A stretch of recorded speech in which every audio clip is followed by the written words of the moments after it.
নমস্কার, পাকবিচিত্রা সকলকে স্বাগত জানিয়ে আমি আজ আর একটি নতুন রেসিপি শুরু করতে যাচ্ছি। যারা আমার চ্যানেলটা এখনও সাবস্ক্রাইব করেননি অবশ্যই সাবস্ক্রাইব করে দেবেন। রেসিপিটি করার জন্য এখানে আমি একটা ফুলকপি ছোট টুকরো করে কেটে নিয়েছি।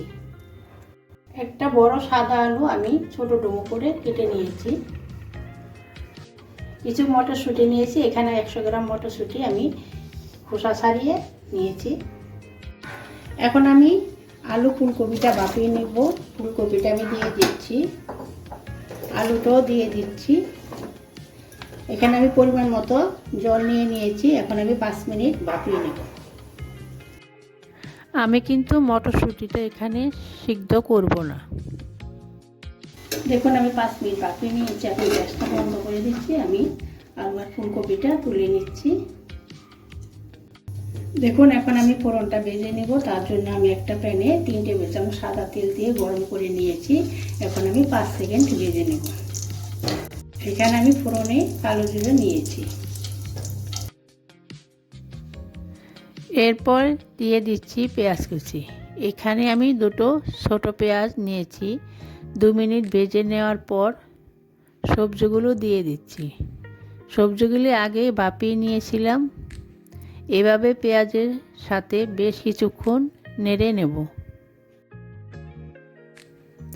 আপনারা দেখতেই পাচ্ছেন আমি কিন্তু এখানে পেঁয়াজ বেশি লাল করে ভাজিনি, হালকা করে ভেজে নিয়েছি।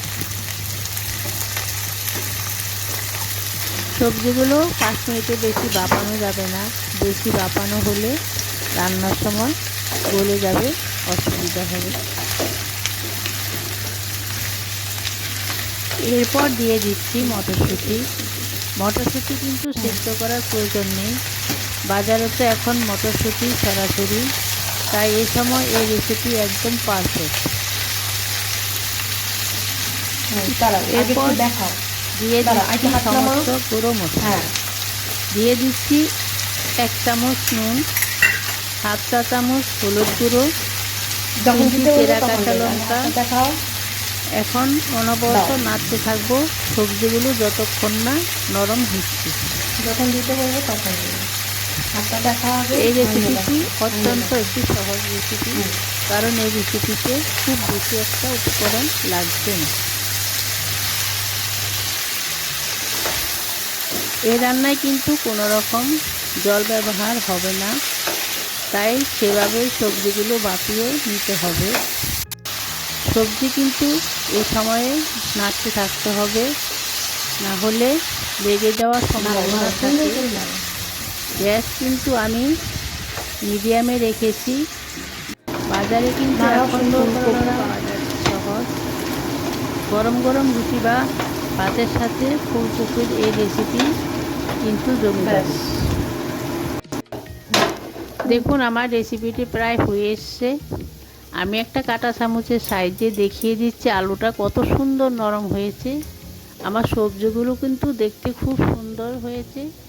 প্রতিটা সবজি গোটা গোটা রয়েছে, একটার গায়ে একটা কিন্তু লেগে যায়নি। এখন আমি ধনেপাতা কুচি ছড়িয়ে দিচ্ছি। সামান্য একটু নেড়ে নেব। আমার রান্না কিন্তু হয়ে গেছে, এখন আমি নামিয়ে নেব। দেখুন আমার সবজিটা দেখতে কিন্তু অসাধারণ হয়েছে। দেখুন আমার আলু ফুলকপি দিয়ে সবজি তৈরি হয়ে গেছে।